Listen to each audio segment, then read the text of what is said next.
Good afternoon. I hope you guys had a great lunch. Like I said, I'm Debbie Lemaster. I'm with Johnson Central High School. For a few years now, I've been thinking about retirement, but then I went to a conference. We've all gone to conferences, and hopefully we get something good out of it. And I went to this conference and came up with an idea for a mural, and that's what led me to being back teaching this year. Behind me is a poster of what we've started. Johnson Central High School opened its doors in 1968.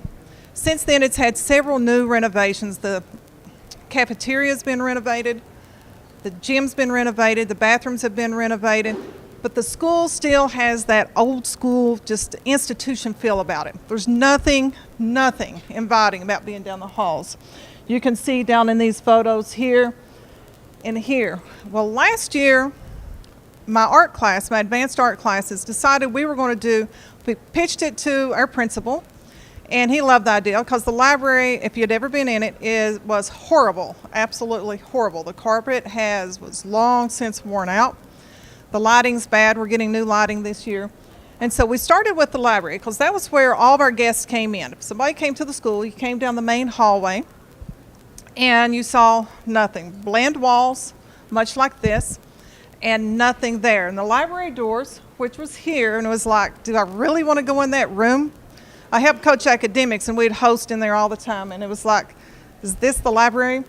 So the first thing we did, we started with there, and the students chose the books that they wanted. Some of them are books that they read in their English classes. Others were favorite books of their own. So they chose the books. They have been painted on the walls here.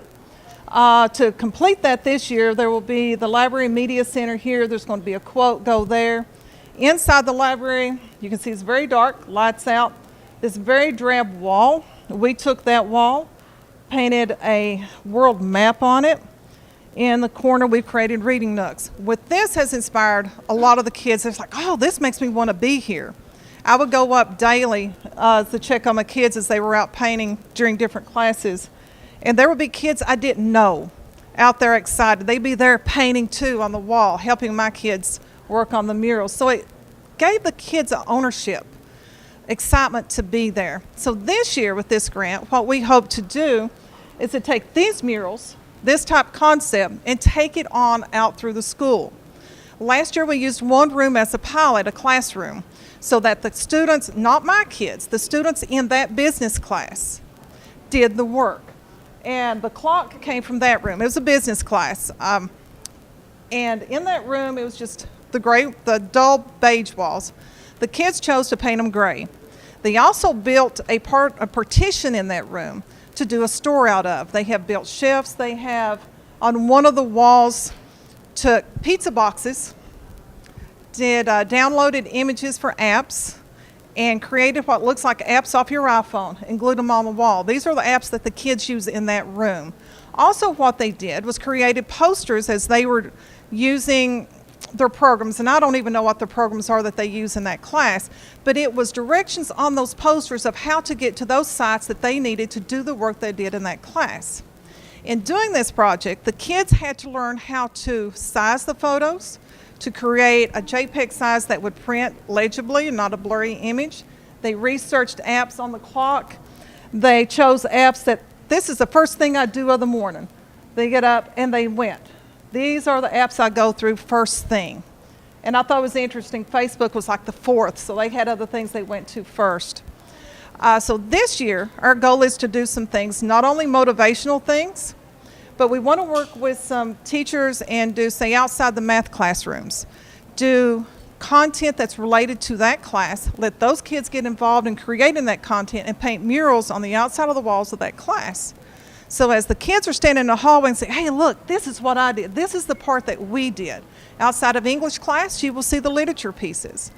Science classes, I've got to brush myself up on science because I really don't know what we're going to do, but I've looked up some really cool projects that we can do with it.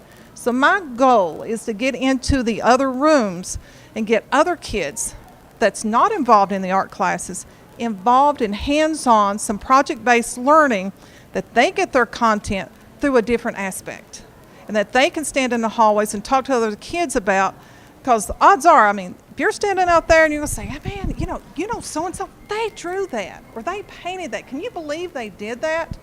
And so it brings excitement, gives kids ownership, and they want to be there. That was the most exciting thing about last year, was seeing some of the students who was just seniors who was so anxious to get out of there. Said, man, you're doing this now? I wish I could be here for this. I want to be here for this. And it's just been an exciting project. I'm looking forward to seeing what we can get accomplished this year. And through this grant, we actually ordered mural paint, which is far better than the paint that I used here, that hopefully will stick better, and little issues of peeling as the kids lean up against things. So, any questions? One question. Yes. What's the difference between mural paint? I'm hoping to find out. This is acrylic. Okay.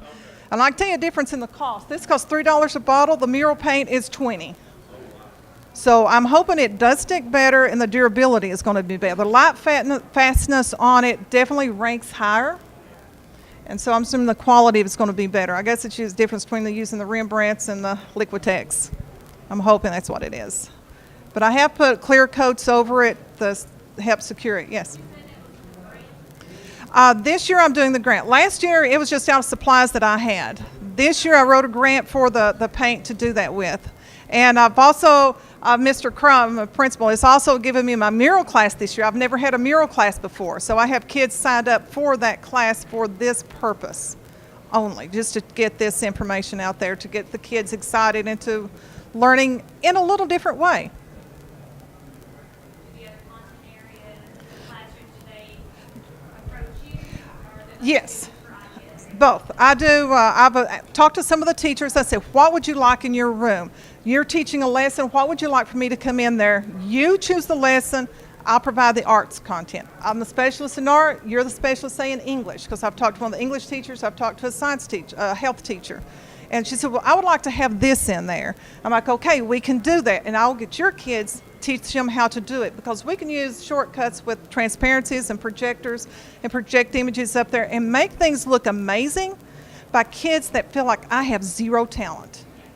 So, and cross-curriculum. And the kids are like, because I'm down in the end of the hallway that nobody rarely ever comes by my room because I'm out of the way, and they're like, so it's an exciting opportunity for the kids. Thank you. Thank you.